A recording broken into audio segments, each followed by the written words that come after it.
At tinawag ni Isaac si Jacob, at siya'y binasbasan at siya'y pinagbilinan, na sinabi sa kanya, huwag kang mag-aasawa sa mga anak ng Kanaan.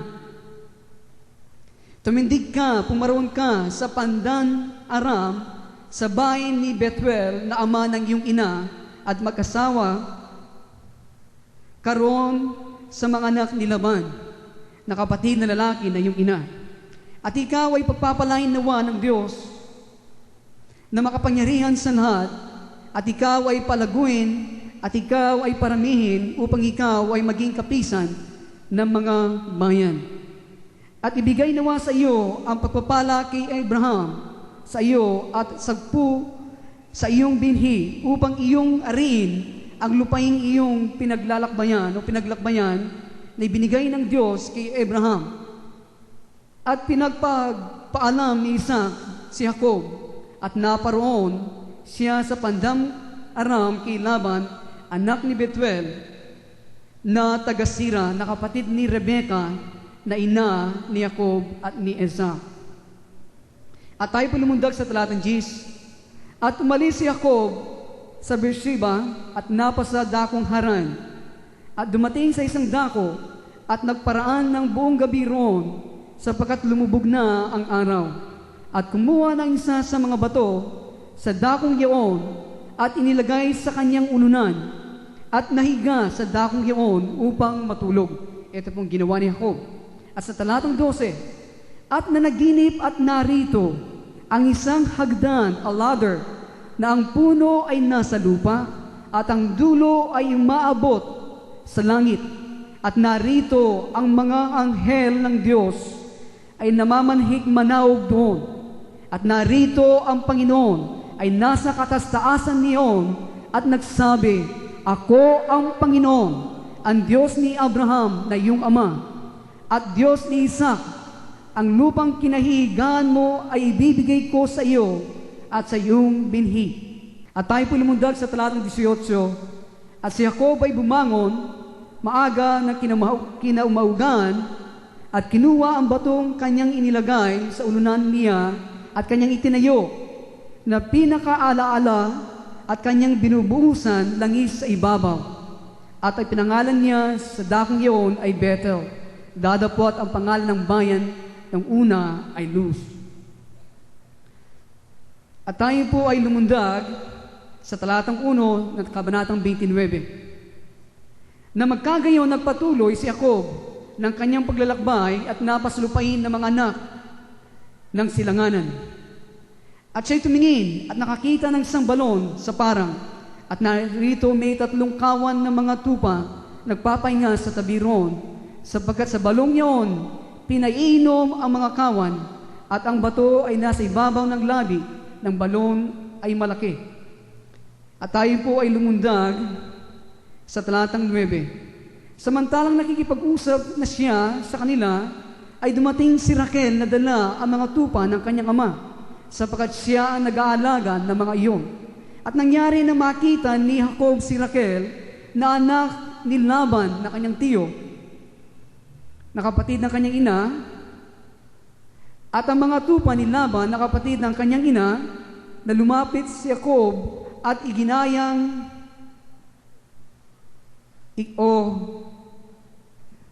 iginulong ang bato mula sa labi ng balon at pinainom ang kawan ni Laban na kapatid ng kanyang ina. At talatang 11, at hinangkan ni Jacob si Raquel at humiyaw ng malakas at umiyak. At kay Raquel ay sinaysay ni Jacob na siya ang kapatid ni Laban na kanyang ama at anak siya ni Rebeka, at siya ay tumakbo at sinaysay sa kanyang ama. Lumundag po tayo sa talatang 16. At may 2 anak na babae si Laban, na ang pangalan ng panganay ay si Leah, at ang pangalan ng bunso ay Raquel. Ang mga mata ni Leah ay mapupungay, dadapwat si Raquel ay maganda at kahali-halina. At sininta ni Jacob si Raquel, at kanya sinabi, paglilingkuran kita 7 taon dahil kay Raquel, na iyong anak na bunso. At sinabi ni Laban, magaling, ang ibibigay ko sa iyo ibibigay ko siya sa iyo kaysa ibigay ko sa iba, matira ka sa akin. At naglingkod si Jacob dahil kay Raquel ng 7 taon, at sa kanya'y naging parang ilang araw dahil sa pag-ibig na taglay niya sa kanya. Okay? Praise God. Medyo po mahaba ang kasaysayan natin binasa. At atin pong nabasa ang kasaysayan ni Jacob. Medyo po mahirap na basahin ang lumang tipan na pagkasalin ng Tagalog nito. Gayunpaman, kahit o paano nakaguhit tayo kasaysayan ni Jacob. Ngayong umaga po ang ating pag-uusapan ay patungkol kay Leah at kay Raquel. Kaya kinailangan pong basahin ng ilang mga talata na mahirap basahin. Pag-uusapan po natin si Leah at si Raquel. Si Leah at si Raquel po ay mga asawa ni Jacob. Okay? At tanong naman ng iba, lalo po ko'y bago pa sa pagbabasa ng salita ng Diyos. Sino po si Jacob? Si Jacob po ang siya naging Israel. Bansang Israel. Sapagat po sa kay Jacob o Israel ay nanggaling ang mga lipi ng bansang Israel sa kasalukuyan. 12 lipi or tribes ng bansang Israel. Si Abraham, kilala natin siya. Siyang ama ng maraming mga bansa, sinabi sa Bible. Siya ang binigyan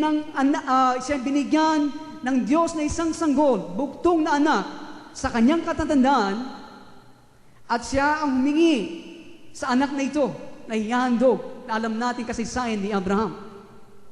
At ang anak na bugtong ni Abraham ay si Isaac. At si Isaac naman ay nakapag-asawa kay Rebecca, at ang naging anak nila ay kambal, si Esau na panganay, at sumunod si Jacob na ating pinag-uusapan ngayon, at napag-asawa at naging asawa ni Jacob ay sina Raquel at si Leah. Ito po ang kasaysayan o chronicles ni Jacob na ating binasa ngayong umaga.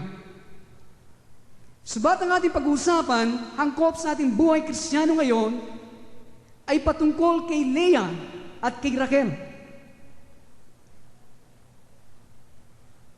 The story of Jacob, ang kasaysayan po ni Jacob na naging Israel, na ipinangalan ng Diyos sa kanya, is that of each Christian disciple. Ang kasaysayan po ni Jacob, ang kanyang buhay, ay katulad ng bawat isa sa mga Kristiyanong disipulo o alagad ng Diyos. Ito ba'y maliwanag? Ang buhay po ni Jacob, kung paano siya nakasumpong ng asawa, kung paano ang kanyang namuhay siya sa harapan ng kanyang pamilya, ito po'y katulad ng bawat disipulo ng ating Panginoong Hesukristo. Meron pong banal na panawagan or divine calling. Listen, daan-daanan ko po ang kwentong ito sapagkat itong pinakapundasyon natin. Meron pong banal na panawagan, ang tawag dito or divine calling, na nananahanan kay Jacob. Sa kabila na si Jacob, o sa kabila si Jacob at si Esau ay magkakambal, sinasabi po ng Biblia, God loved Jacob and hated Esau. Yun po sinasabi ng Biblia sa Romans chapter 9 verses 11 to 13. Sa kabila si Jacob at si Esau ay makakambal, minahal ng Diyos si Jacob at kinusuklaman si Esau. The work and concept of divine foreknowledge and election will become of increasing importance as we approach the end of the present age. Ito po'y mahalaga na inyong malaman. Ang gawa at konsepto ng banal na kaalaman o sa mula't mula pa ay alam na ng Diyos ang kanyang mga pinili. At yung pong foreknowledge, yung pong divine foreknowledge and election, yung pong banal na pagpili ng Diyos sa inyo, tandaan po ninyo ang mga bagay na inyong nadidinig. Kaya kayo nandito ngayon sa kasalukuyan, these are divine, banal, foreknowledge and election. pinili kayo ng Diyos, will become, ito po'y magiging mahalaga habang ating sinasalubong ang katapusan ng kapanahunan natin. Okay? Ito po, it will increase. Ito po'y magiging mahalaga, lalago, habang ating sinasalubong ang katapusan ng kapanahunan sa kasalukuyan.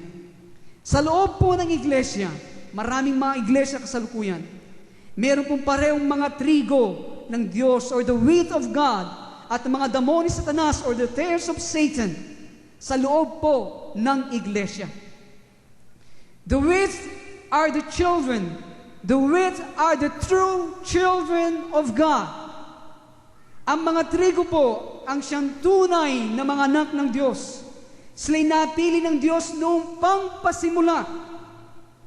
Sila'y tunay na isinilang ng Diyos. The tares are the children of Satan. Ang mga damo, sila po yung mga anak ni Satanas. Yun po sinasabi sa Matthew chapter 13, verse 38, but the tares are the children of the wicked one. Kung kayo po ay nababahala sa mga salitang ito, sa loob ng iglesia ay dalawang buhay na nakapaloob.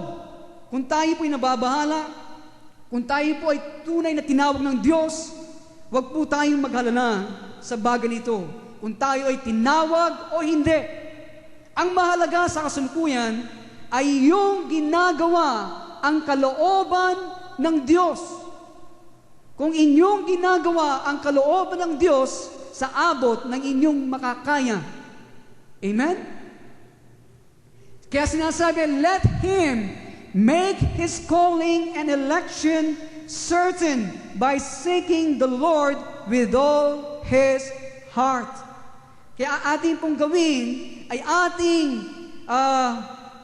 gawin na ang ating panawagan at pagkapili sa atin ng Diyos ay tiyak sa pamagitan po ng paghahanap sa mukha ng Diyos ng buong puso sa araw-araw, working out His salvation with fear and trembling. Ating po pinagtatrabahuan ang ating kaligtasan na may panginginig at takot sa ating mga puso. At tatanggapin ng Panginoong Hesus sino man ang lumapit sa Kanya na mayroong tunay na pananampalataya. A genuine faith, ito'y tatanggapin ng ating Panginoong Jesucristo. However po, kung inyo mapapansin, ang nangingibabaw na asa na masyadong overconfidence, masyadong tiwala at kapabayaan, this is not of God. Marami mga Kristiyano ngayon, ako'y ligtas na, nag-aatin ng prayer meeting, sapat na para sa akin ito. Ito po ay carelessness, overconfidence. Hindi po ito galing sa Diyos. Sa kabila, ganito ang kanilang nagiging asal. Nag-aatin nga, subalit walang mga bagay na nangyayari sa kanilang mga buhay. Kung tayo ay totoong o hindi na tinawag ng Diyos, ay mahayag sa ating mga kilos, mga gawa at asal. Not as much in our doctrinal confession. Tayo tinawag o hindi, mahayag yan sa inyong mga asal, sa inyong mga gawa at sa inyong mga kilos. Hindi sa mga doktrina na iyong ipinapahayag. Sa mga huling araw, at tayo ngayon nasa huling araw, ang Panginoon ay magpapadala. Listen, ang Panginoon ay magpapadala ng maraming iba't ibang klase ng mensahero. Iba't ibang klase ng mga espiritu. Ito po yung kinapapansin. Iba't ibang klase ng mga tao at iba't ibang mga pangyayari sa ating mga buhay. Pansinin niyo, ang Panginoon ang siya magpapadala nito. Bakit? Ang mga ito, kanilang alisin sa kaharian ng Diyos. Ang mga tao kailanman ay hindi naisilang ng Diyos sa iglesia. Ang mga ito, ang siyang mag-aalis sa kaharian ng Diyos, ang mga tao na hindi naisilang ng Diyos. Maraming mga tao ngayon naisisilang ng iglesia, hindi naisisilang ng Diyos. Kaya ang Diyos ay magpapadala ng iba't ibang klase ng mga espiritu mga tao, mga pangyayari, para ang mga taong ito ay alisin niya sa kanyang iglesia. Ang mga individual sa loob ng iglesia na hindi nadamitan ng banal na tinalagang damit ay hindi nila makakayanan at makakatayong makakayanan sa panahon ng pagyayanig kahit na sa kasalukuyan ay dumarating sa atin. Kaya ito po ang mangyayari. Hindi nila makakayanan makatayo sa panahon ng pagyayanig. Yung mga taong isinilang lamang ng iglesia, hindi isinilang ng Diyos. Na ngayon ating nararanasan, hindi ba? Ang pagyayanig na yan. The kingdom net. Yung po lambat ng kaharian. Alam po yung lambat? Alam natin lambat, hindi ba? Yan ay tinatapon ng mga mangingisda upang makakuha ng mga isda sa laot. Ngayon, ang Diyos ay nagtatapon ng kanyang lambat ng kaharian. Ito ay nagdadala ng napakaraming mga tao sa iglesia. Subalit, each of them will be tried by fire. Lahat ng mga nahuhuli ng lambat ng kaharian ng Diyos, ito'y masusubok sa pamagitan ng apoy. Jacob represents the true man of God. Si Jacob po ay kumakatawan sa tunay na lalaki ng Diyos. The person who is in the foreknowledge and election of God. Siya ang tao na pinili sa mulat mula pa ng Diyos. Si Jacob ay nagpasimula bilang isang binata. Ito po yung ating binasa kanina. Iniwan ang kanyang pamilya, ang kanyang ama si Isaac, ang kanyang ina si Rebecca, ang kanyang kakambal si Esau. Bakit po? In order to find a wife for himself. Para siya po ay makahanap ng isang asawa para sa kanyang sarili. No human being is anything at all until he or she is married. Tandaan po ninyo, we are using the term symbolically. Ang tao po ay mawawalang kabuluhan siya hanggang hindi siya naikakasal. Hindi po ibig sabihin na ang isang dalaga o na mag-asawa, hindi po. I'm using it very symbolically. Lahat ng tao ay walang kabuluhan. Listen. Huwag po natin ngayon mga bata ay kumilos-kilos. This is a very important message para sa atin. Sa ating pong pagsalubong sa bagong taon. Okay? Lahat ng tao ay walang kabuluhan. Siya ay alikabok lamang galing sa lupa. Tanging sa ating pakikipag-isa, pakikipagpisan sa Diyos na tayo ay nagkakaroon ng kakayaan, makakagawa ng anumang bagay na magkakaroon ng walang hanggang kahalagan, kabuluhan o kahulugan o eternal worth. Kaya ang tao po, hanggang hindi siya nakikipag-isa sa Diyos, walang bagay na magagawa niya na for eternal worth. Lahat ng mga bagay na ginagawa niya ay walang kabuluhan. God is substantial and eternal. Ang Diyos po ay tunay, mahalaga at malaki at siya'y walang hanggan. The life of man is but a vapor. Ang buhay ng isang tao ay isang singaw lamang, isang hulap lamang, isang hamog. Man is a red clay. Ang tao ay isang putik, pulang putik lamang. Fashioned in the image of His Creator. Siya ay ginawa, hinugisan lamang sa wangis ng kanyang manilikha. Noong po si Jacob ay nagpasimula sa kanyang daan, binisita siya ng Diyos. Jacob saw the Lord's Messiah. Ito po natin nakita sa Genesis 28 verse 12. Nung siya umalis sa kanyang tahanan at papunta sa Pandam Aram, sa lugar ng kanyang tiyo na si Laban, na kapatid ng kanyang ina si Rebecca. At nung siya nandoon kinagabihan, ang Diyos ay binisita siya at nakita niya ang Panginoon sa kanyang panaginip. At alam niyo ba mga kaibigan, si Jesus na Mesiyas, siya ang hagdanan, ang puno na nasa lupa, ang dulo nito ay umaabot sa langit. Ito po sinasabi sa John chapter 1 verse 51. Sa panaginip ni Jacob nung siya ay nagpakitang Diyos, merong hagdanan na maanghel ay namanhik manawag doon. Hindi ba? At yung ladder na yon at yung hagdanan na yon ay walang iba kundi ang ating Panginoong Jesucristo.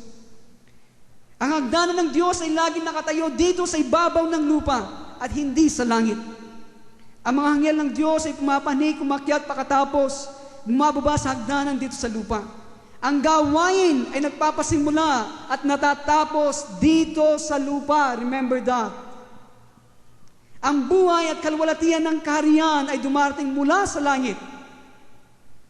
Subat ang kapahayagan ng Diyos ay nandito sa lupa. Ang Diyos ay nakipagkita ng personal kay Jacob. Ang Diyos ay nakipagkita ng personal kay Jacob. Dahil po anong dahilan? Dahil ang panawagan ni Jacob ay dapat ma-confirm. Dapat ang panawagan ni Jacob ay matiyak. Ito ay mapatunayan. Kaya ang Diyos ay nagpakita ng personal kay Jacob. Tandaan po ninyo, laging makikipagkita, makikipagtagpo ang Diyos sa bawat isa sa atin ng personal. Dahil sa pagpili or the election na nanahanan sa atin, ay dapat din ma-confirm. Ito rin ay dapat na mapatotohanan. Nandiyan ba kayo? Kailangan. Sa Genesis 28 verse 3 and 4, atin nakita, pinagpala ni Isaac si Jacob. Ganon din sa atin. May panahon na dumarating sa ating buhay na tayo ay pinagpala, tinawag sa ilang spesipikong kaparaanan. There must be subsequent confirmation of the calling of God. Ito po sa ating buhay.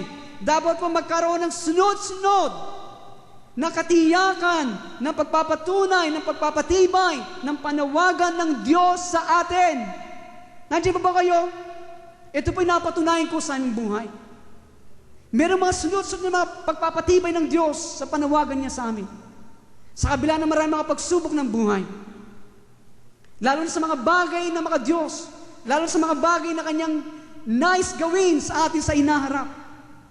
Ito binakikwento ko na sa inyo. Nung po kami nasa Amerika, nag-attend ng seminar sa Morris Rulo sa San Diego, way back 1980. Nung pong patapos na ang seminar, after 3 months, meron po kasing prayer tower doon, ang Morris Rulo, kung saan po kami nag-aral ng seminar na ito. Sa tuktok mo ng building, sa malaking hotel, sa tuktok nito, tanaw mo ang you're overlooking the whole city of San Diego. Nakikita mo rin ang airport. Kaya napakagandang manalangin, maraming mga estudyante from different nations ay nanalangin doon.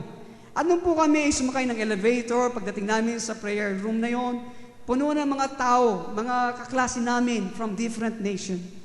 At kami, walang kaano-ano, nakita namin nanalangin sila. Kami po ay, ito ay nakapalibot na salamin, nakikita mo talaga. Kami po ay sa sangdako ay lumuhod ni Sister Karina, buntis pa siya noon kay Ana Lu. Bigla sa amin pong pagluhod, kami po ay habang nananalangin, meron kaming kaklase, mga kaibigan namin, isang Udyo, isang Jew, isa rin Amerikano, tatlong lumapit sa amin. At biglang ipinatong ang kanilang kamay sa amin na hindi namin alam kung anong dahilan. At sila ay nananalangin at ipinapresay sa amin yung Isaiah 60 about the light, yung liwanag na ipagkakaloob ng Diyos sa kanyang mga lingkod at maraming mga bansa na lalapit sa kanila. Ngayon pala, pagkatapos ng panalangin, abang po kami nanalangin, si Sister Karina ay na-collapse or na-slain in the Spirit of God. At sinabi nila sa amin, abang kami daw ay lumuhod, merong isang bilog na liwanag na galing sa langit sa itaas, tatlo nakakita, at biglang lumalaki, pumasok sa prayer tower, at nag-engulf o binalutan kami ng liwanag na ito. Kaya sila lumapit, sapagkat sila nakakita, sinabi ng Diyos, idalangin niyo sila. At nakita po namin sa panalangin at nadama namin ang panawag ng Diyos sa panahon na yon. At sa kanilang ipinapatong kanilang kamay, si Sister Karina po ay nakaroon ng pangitain. Yung pong pangitain tinatawag sa English na vision. Yung pong vision ngayon makamulagat ka, kay ba't po, manaliling nga kagit mo. Nakaroon ng vision si Sister Karina, kanya nakita, kami po ay nasa itaas ng tuktok ng bundok, sa ibaba ng bundok ay nandoon ang iba't ibang tao at iba't ibang lahi ng mga tao. Hindi ba sinabi that we will reign and rule with Jesus? Amen? These are the confirmation na sinasabi ng Diyos. Habang tayo tinatak ang buhay nito, there must be subsequent, sunod-sunod, tuloy-tuloy na pagpapatunay ng panawag ng Diyos sa ating gayang ginawa niya kay Jacob. At kailangan din magkaroon tayo ng personal na confirmation ng Diyos sa inyong buhay na kayo'y Kanyang tinawag. God must speak to us personally concerning our unique inheritance in Himself. Kailangan po tayo, ang Diyos ang magsalita sa atin ng personal patungkol po sa ating kakaibang mana sa Kanyang sarili. Gaya Kanyang ginawa kay Jacob. God calls us and gives us a vision. Tinawag tayo ng Diyos at binibigyan tayo ng pangitain. A vision.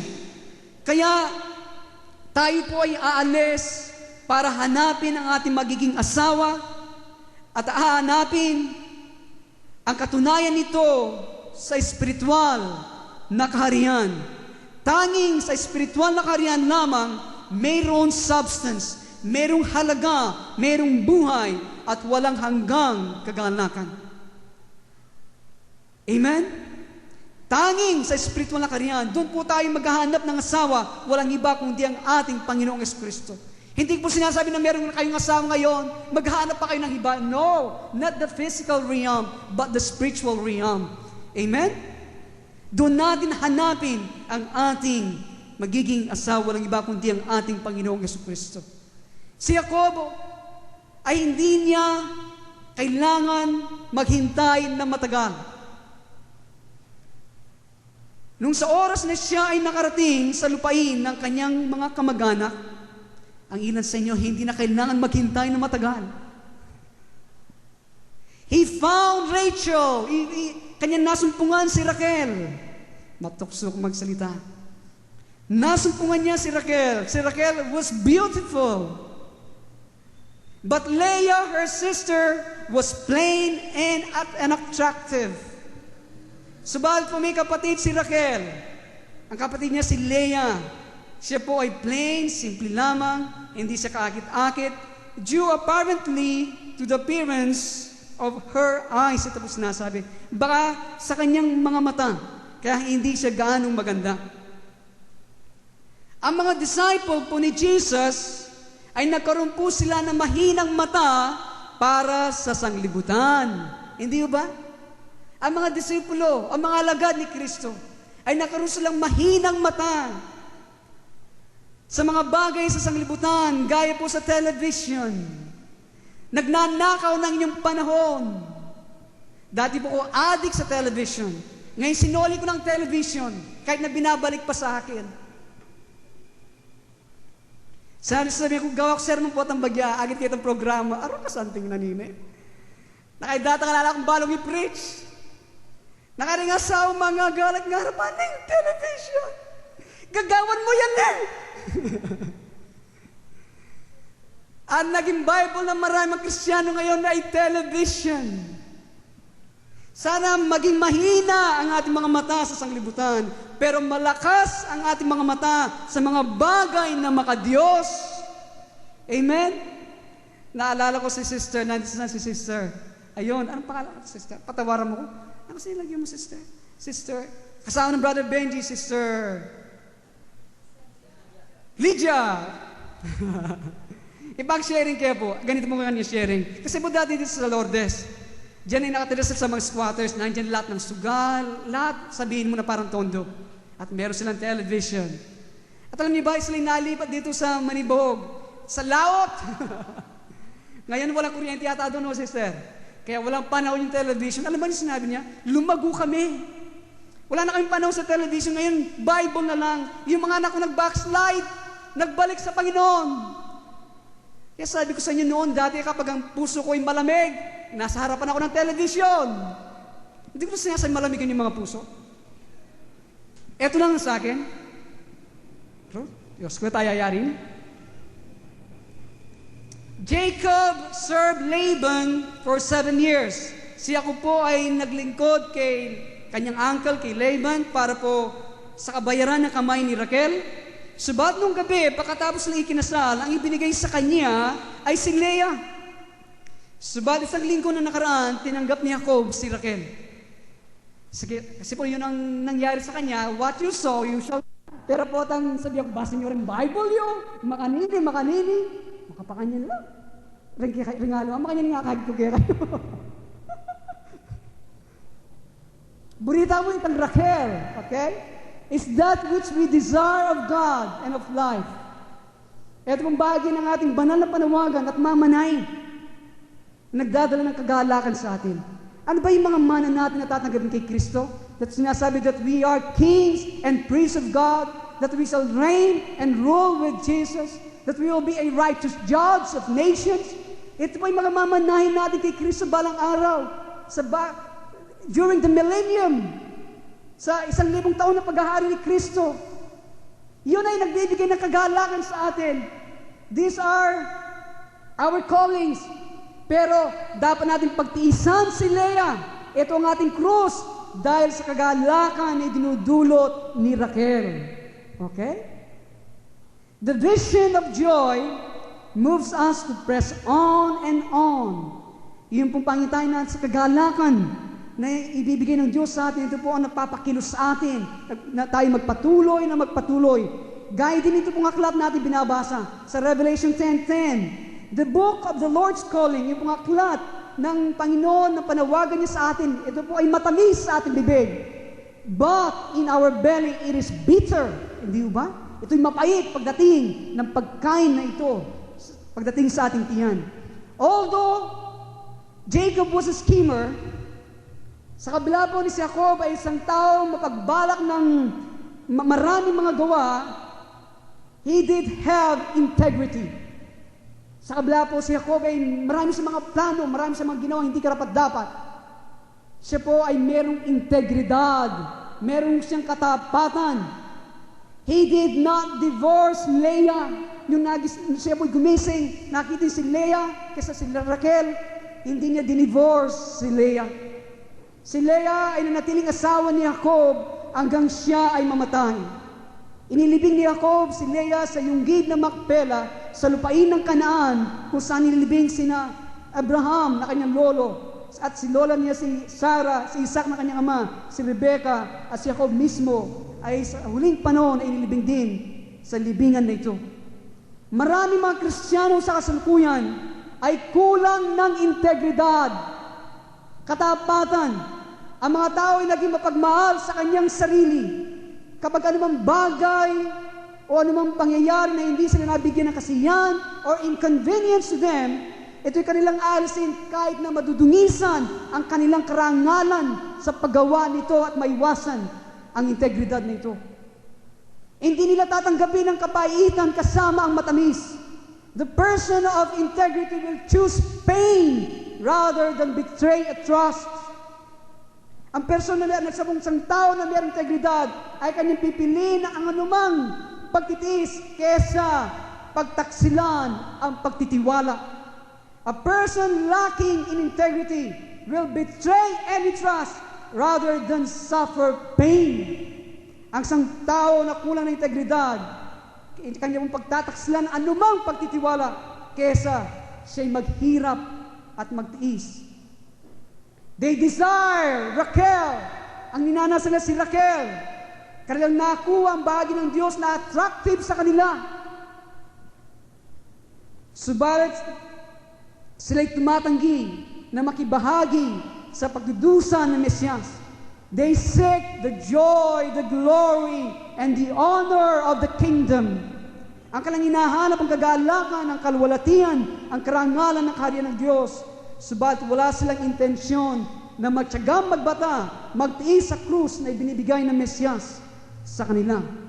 They cast off Leah. Tinataboy nila, tinatakwil si Leah. Sa kabila, ayon sa batas, si Leah ay kasal sa kanila. Ayon sa batas, lawfully, si Leah po ay kasal sa kanila. The presence of Leah is detestable. Ang presensya po ni Leah sa kanilang buhay, kinamumuhian nila, and they will not accept it. Ayaw nilang tanggapin. The Christians of today embrace Rachel. Marami sa mga Kristiyano sa kasalukuyan, kanilang niyayakap si Rachel. Si Leah na mayroong mahinang mata is rejected. Binigyan ng Diyos ang bawat Kristiyano na isang saro ng kalungkutan na para kanilang inumin. Ang saro ng kalungkutan ay gamot para sa ating mapagnasang pagiging makasarili. Kung hindi natin inumin ang gamot, hanggang sa huling patak nito, ang dulo nito ay makakarating sa karamdaman at kamatayan. They who live after the flesh shall die spiritually. Sila nabubuhay sa laman ay mamamatay sa espiritual. God knows what He is doing with each one of us. Inyo pong nadinig yun? Alam ng Diyos ang kanyang ginagawa sa bawat isa sa atin. We must have our Rachel and we must have our Leah. Kailangan natin tanggapin ang ating mga Raquel at ang ating mga Leah. God is a God of recompense. Ang Diyos natin ay Diyos na nagbibigay ng gantimpala. Nakita ng Diyos si Leah ay kinusuklaman. Si Leah ay kinasusuklaman habang si Raquel ay pinagbubuhusan ng pag-ibig. Ito'y nakita ng Diyos. Kaya binuksan ng Diyos ang bata o sinapupunan ni Leah at siya nakaanak ng maraming anak na lalaki kay Jacob. Subalit si Raquel ay nanatiling baog. Inyo pong naalala ang kwento patungkol kay Lazarus at sa mayaman sa gospel. Abang ang mayaman ay nabubuhay dito sa lupa, taglay niya, nakukuha niya ang lahat ng kanyang maibigan, subat ang pulube ay totoong nag-iikaos at nahihirapan si Lazaro. Ang kasaysayan ng mayaman at ni Lazaro ay may po kinalalaman sa prinsipyo ng kaharian patungkol sa compensation, patungkol sa kabayaran, sa kapalit, katumbas at gantimpala. They who mourn now will be comforted. Sila tumatangis ngayon, sila nag-aapis ngayon, sila po ay aaliwin. They who laugh now will weep later. Sila na tumatawa ngayon, sila tatangis sa huli. Si Leah ay isang mourner. Si Leah ay tumangis dahil sa kinasuskulaman ng kanyang asawa. Inalim ng Diyos si Leah sa pagkakaloob ng mga anak na lalaki at siya'y totoong nagalak. Si Raquel naman, kahit siya'y mahal ni Jacob, hindi siya magkaroon ng kapahingan dahil siya ay mga anak na magbigay kay Jacob. Mula kay Leah, lumabas ang kalakasan ng Israel. Si Ruben, Simon, si Levi, at si Judah, ang mga pangalan na kaugit na walang hanggan doon sa pintuan sa bagong Jerusalem sa langit. Si Judah, isa sa mga anak ni Leah, siya po ay maghahari o pinuno, a ruler. Ito po ay mabubuo sa loob natin sa pamagitan ni Leah, sa mga bagay na dumarating sa ating mga buhay, sa pamagitan ng mga bagay na ating kinasusuklaman, mahabdi, mahirap para sa atin. At ang tanging ating ang mga pagdudusan ito, ang pagtitiis na ito ang nagbibigay ng espiritual na kalakasan para tayo makapagharing kasama ng Diyos sa ating mga buhay. Ito nagbibigay ng espiritual na kalakasan para maghari kasama ng Diyos na kanyang malikha sa atin. This gives us spiritual strength na tayo maghahari kasama ng Diyos sa darating na panahon.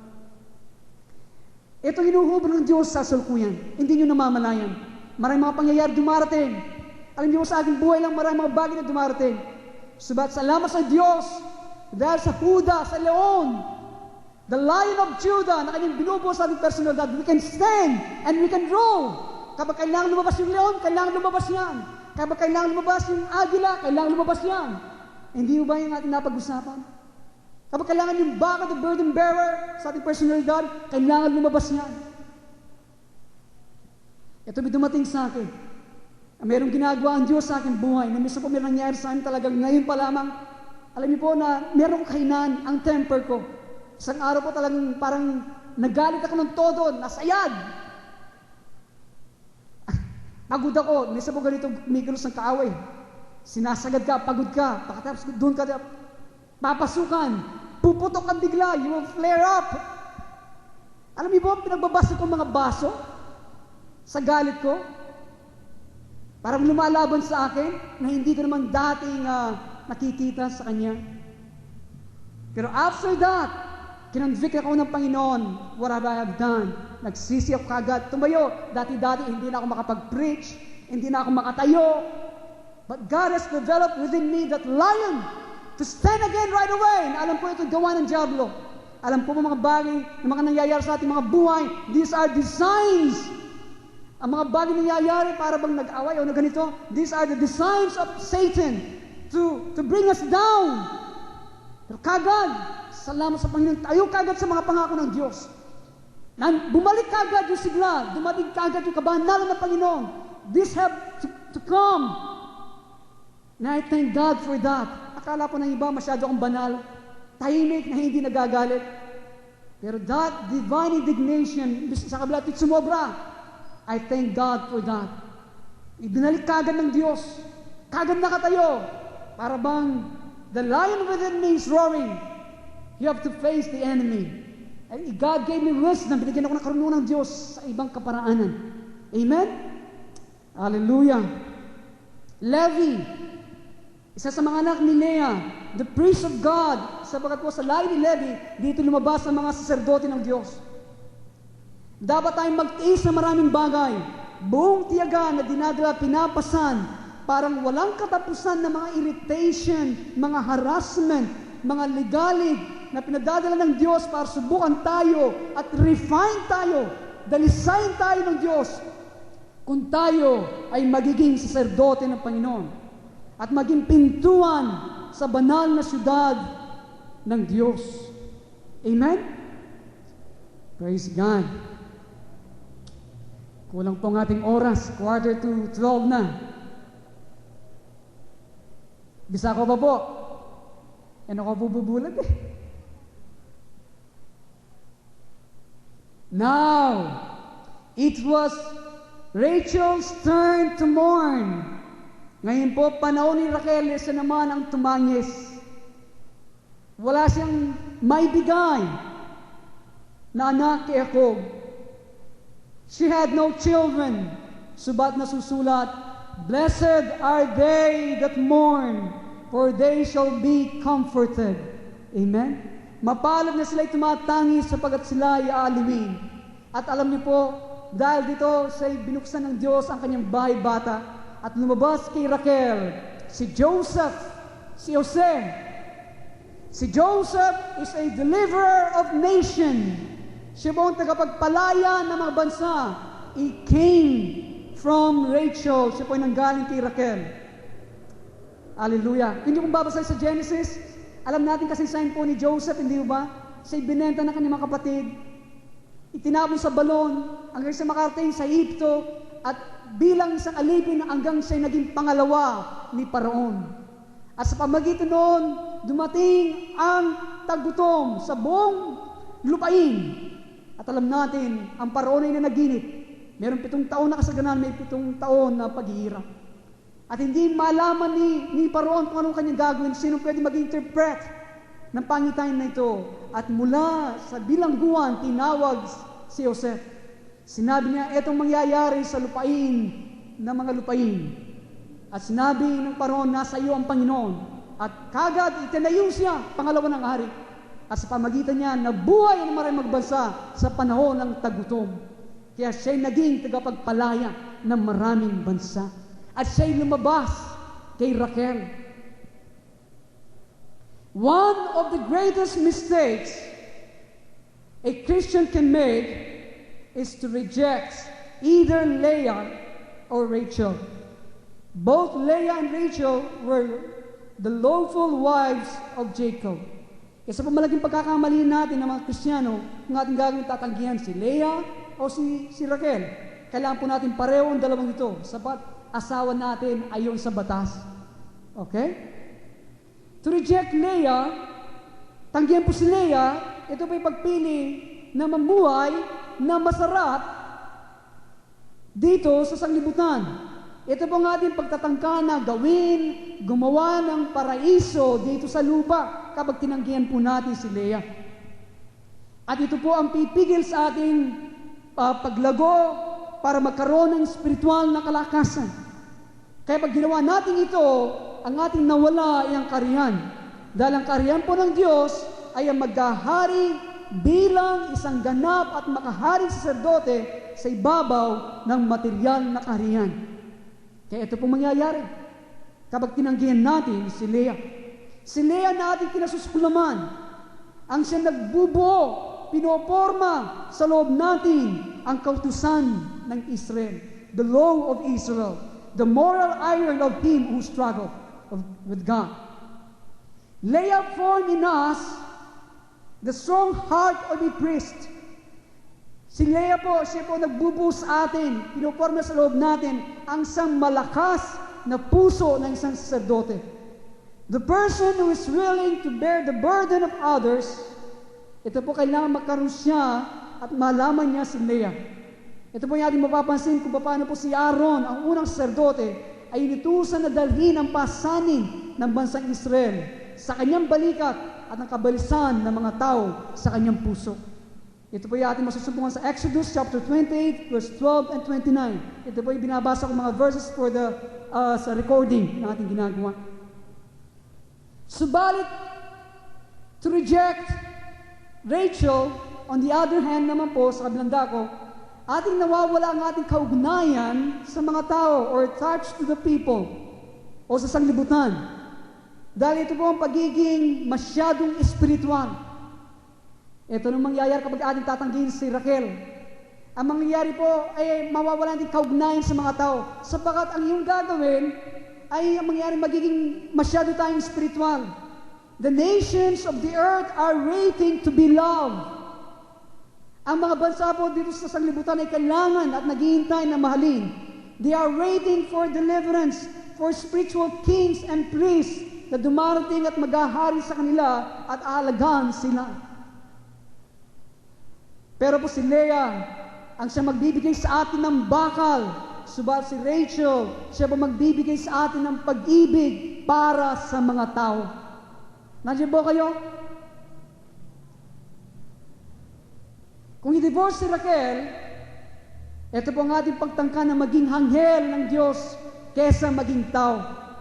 Tayo ay naging okupado sa ating perfecting of our spiritual nature. Ito po nangyayari. Masyadong okupado sa ating pagiging ginagawang ganap ang ating spiritual na kalakasan o kalikasan. At nangyayari po, hindi na tayo naakit sa mga tao sa sanglibutan, sa mga bansa ng mundong ito. Our religious perfection becomes our goal, not Messiah, His inheritance, but spiritual excellence. Kapag ating tinatanggihan si Raquel, yung pong ating reliyosong pagiging ganap, ang ating nagiging goal o nilalayon, hindi na Mesyas ang kanyang mamanayin ang mga bansa, subalit yung spiritual na kagalingan, spiritual na kausayan ang ating hinahanap. Praise God. Kaya ito po mga bagay na nice gawin ng Diyos. Hindi natin itutuloy, kulang ang ating panahon, ito po itutuloy natin sa darating na linggo. Subalit meron din bagong paksa na sasabihin ng Diyos sa atin. Subalit itutuloy natin si Leah at si Raquel at iba pang aspekto nito. Subalit ngayon, ano kayang ginagawa ng Diyos sa atin? Kaagit-agit lang ba si Raquel sa atin? Dahil sa pagnasa natin sa Diyos at sa buhay na ito, at sa mga bagay natin mamanahin at tatanggapin sa Kanya? O si Leah na hindi maganda, hindi kaagit-agit, itinatabi natin. Kaya nagkulang tayo ng integridad sa buhay. Kaibigan, itong panahon ng pagkilos ng Diyos, kailangan tayo makaagos sa kalooban ng Diyos. At bago tayo makaagos, dapat tayo magsisi. Kailangan natin tanggapin ang ating mga Leah at ang ating mga Raquel sa buhay nito. Tayo po lahat ay manalangin.